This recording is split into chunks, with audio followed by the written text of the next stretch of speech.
Assalamualaikum warahmatullahi wabarakatuh. Perkenalkan, nama saya Rana Aflahatin Aulia, NPM 1741053 dari kelas 6B Pendidikan Bahasa dan Sastra Indonesia. Di sini saya akan mempresentasikan makalah saya yang berjudul Penerapan Model Problem Based Learning dalam Pembelajaran Teks Deskripsi pada Peserta Didik kelas 7 SMP Negeri 34 Semarang tahun ajaran 2020-2021.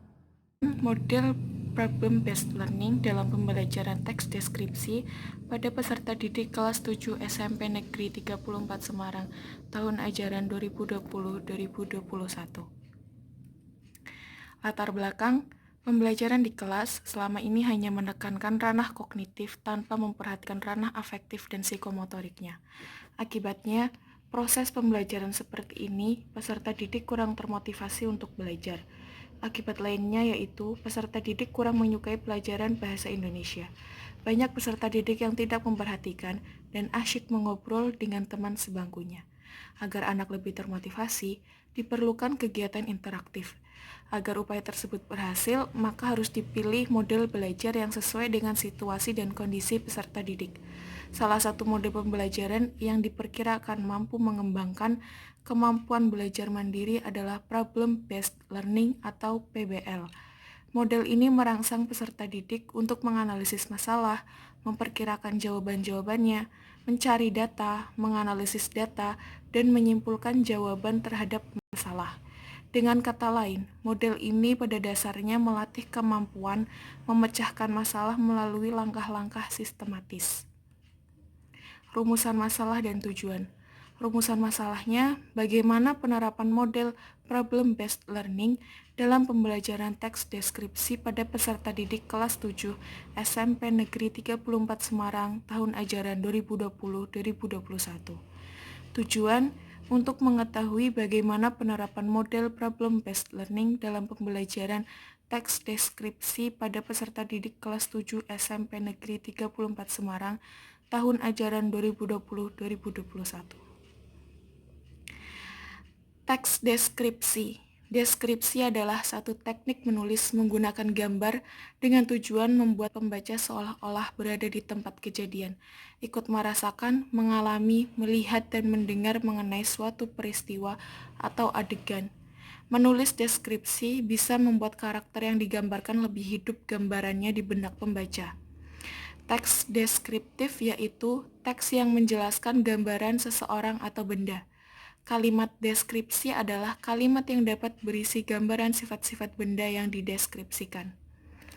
Tujuan teks deskripsi sendiri yang pertama ada pemberian arahan. Pemberian arahan di sini bermaksud memberi petunjuk seperti bagaimana cara menjalankan mesin, menggunakan obat, meminum obat, dan bagaimana caranya merangkai bunga. Lalu yang kedua, penjelasan akan suatu hal. Di sini mendeskripsikan akan suatu hal yang mesti diketahui oleh orang lain, contohnya deskripsi pentingnya renang, dan yang kedua deskripsi akan lingkungan yang harus lestari. Lalu yang ketiga ada penceritaan peristiwa. Pemberian informasi akan sesuatu yang terjadi di sebuah lokasi pada waktu tertentu. Lalu yang terakhir, rangkuman. Adanya pembuatan tulisan yang diringkas agar menjadi lebih singkat. Contohnya adalah dari sebuah buku menjadi selembar kertas dengan tidak menghilangkan inti dari tulisan utama. Lalu selanjutnya ada ciri-ciri teks deskripsi. Yang pertama ada berisikan penggambaran atau penjelasan suatu objek. Yang kedua, penggambaran atau penjelasan suatu objek yang menjadi topik dituliskan secara detail. Yang ketiga, ketika pembaca membaca teks deskripsi, pembaca seolah-olah merasakan, melihat, atau mengalami secara langsung apa yang sedang dibicarakan pada teks tersebut. Lalu yang keempat, teks deskripsi berisikan paragraf yang menjelaskan suatu objek berdasarkan warna, bentuk, ukuran, dan ciri-ciri fisik maupun psikis objek tersebut dengan sangat detail. Slide selanjutnya yaitu jenis-jenis teks deskripsi. Yang pertama, deskripsi orang meliputi deskripsi keadaan fisik. Yang kedua, deskripsi keadaan sekitar. Yang ketiga, deskripsi watak atau perbuatan. Yang kedua, deskripsi tempat. Perlu mempertimbangkan hal-hal berikut. Yang pertama, suasana hati. Yang kedua, bagian yang relevan.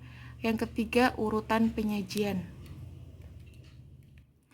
Struktur dan kaidah kebahasaan teks deskripsi. Yang pertama, struktur teks deskripsi terdiri dari identifikasi, klasifikasi, deskripsi bagian. Lalu yang kedua ada kaidah kebahasaan teks deskripsi. Yang pertama, menggunakan kata benda sesuai topik yang dideskripsikan. Yang kedua, teks deskripsi menggunakan frase yang mengandung kata benda. Yang ketiga, teks deskripsi mengandung kata sifat yang bersifat menggambarkan. Yang keempat, teks deskripsi mengandung kata kerja transitif untuk memberikan informasi subjek. Yang kelima, teks deskripsi mengandung kata kerja untuk mengungkapkan pandangan pribadi penulis tentang subjek. Yang keenam, teks deskripsi mengandung kata keterangan untuk memberikan informasi tambahan tentang objek. Lalu yang terakhir atau yang ketujuh, teks deskripsi mengandung bahasa kiasan berupa perumpamaan atau metafora. Selanjutnya, kesimpulan. Dalam teks deskripsi sendiri, penulis berusaha memindahkan kesan atau persepsi, hasil observasi dan kata hatinya kepada pembaca dengan menyampaikan sifat dan semua perincian yang dapat ditemukan pada objek yang diamati. Terima kasih. Teman-teman, sebelumnya sudah saya jelaskan mengenai makalah saya. Lalu di sini saya akan menjelaskan sedikit tentang beberapa tahapan dalam menggunakan model pembelajaran problem-based learning ini. Yang pertama, orientasi peserta didik terhadap masalah. Pada tahap ini, guru harus menjelaskan tujuan pembelajaran dan aktivitas yang akan dilakukan agar peserta didik tahu apa tujuan utama pembelajaran, lalu tahu apa permasalahan yang akan dibahas, bagaimana guru akan mengevaluasi proses pembelajaran. Hal ini dilakukan untuk memberi konsep dasar kepada peserta didik. Guru harus bisa memberikan motivasi kepada peserta didik untuk terlibat aktif dalam pemecahan masalah yang dipilih. Lalu tahap yang kedua adalah mengorganisasikan peserta didik. Pada tahap ini, guru membantu peserta didik mendefinisikan dan mengorganisasikan tugas belajar yang berhubungan dengan masalah yang telah diorientasi. Misalnya, membantu peserta didik membentuk kelompok kecil, lalu membantu peserta didik membaca masalah yang ditemukan pada tahap sebelumnya.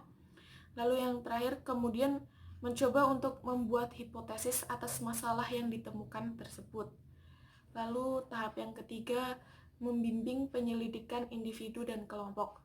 Pada tahap ini, guru mendorong peserta didik untuk mengumpulkan informasi sebanyak-banyaknya, melaksanakan eksperimen, menciptakan dan membagikan ide mereka sendiri untuk mendapatkan penjelasan dan pemecahan masalah.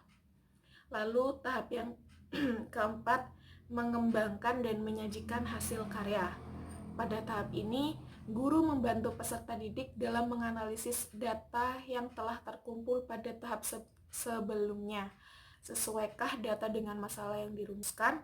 Kemudian dikelompokkan berdasarkan kategorinya. Peserta didik memberi argumen terhadap jawaban pemecahan masalah. Karya bisa dibuat dalam bentuk laporan, video, atau model. Lalu tahap yang kelima yaitu menganalisis dan mengevaluasi proses pemecahan masalah. Pada tahap ini, guru meminta peserta didik untuk merekonstruksi pemikiran dan aktivitas yang telah dilakukan selama proses kegiatan belajarnya. Guru dan peserta didik menganalisis dan mengevaluasi terhadap pemecahan masalah yang dipresentasikan setiap kelompok. Setelah selesai pembelajaran, jangan lupa agar guru memberikan penguatan. Dengan demikian, peserta didik memiliki konsep yang bulat tentang kompetensi dasar yang dipelajarinya. Demikian presentasi yang bisa saya sampaikan, kurang lebihnya mohon maaf. Wassalamualaikum warahmatullahi wabarakatuh.